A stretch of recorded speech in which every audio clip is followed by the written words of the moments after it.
বাৰিষা কালডোখৰ আমাৰ অসমত মহৰ বংশবৃদ্ধিৰ সময়। এইখিনি সময়ত খাল বিল নলাবিলাকত মহবিলাকে কণী পাৰে আৰু সেই মহৰ কণী বিশেষকৈ এন'ফিলিক্স বা কিউলেক্স এইবিলাক মহৰ যি বংশবৃদ্ধি হয়, গতিকে তাৰ ফলত সেই মহে যদি এই বিভিন্ন বেমাৰৰ বীজাণু কঢ়িয়াই মানুহক কামোৰে, আমাৰ সেই অসুখবিলাক হ'ব পাৰে। আমি আজি এই মহৰ বংশবৃদ্ধি ৰোধ কৰাৰ কাৰণে বিভিন্ন উপায়ৰ ভিতৰত এটা হ'ল কি হাৰ্পিভাইৰাছ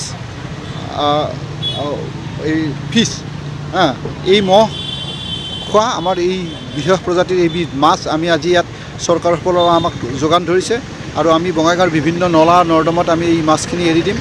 এই মাছখিনি ইয়াত ডাঙৰ হৈও বংশবৃদ্ধি কৰিব আৰু যিবিলাক মহৰ কণী সেই মহৰ কণীবিলাক ধ্বংস কৰিব, যাৰ ফলত আমাৰ মহৰ বংশবৃদ্ধি নহ'ব আৰু আমি এটলিষ্ট মানুহে মহৰ কামোৰৰ পৰা সকাহ পাব পাৰিম। আৰু তাৰ ফলত মহে কামোৰা যিখিনি বেমাৰ, যে এন'ফিলিছ মহে কামুৰিলে আমাৰ মেলেৰিয়া হয় আৰু কিউলেক্স মহে কামুৰিলে আমাৰ ফাইলেৰিয়া হয় আৰু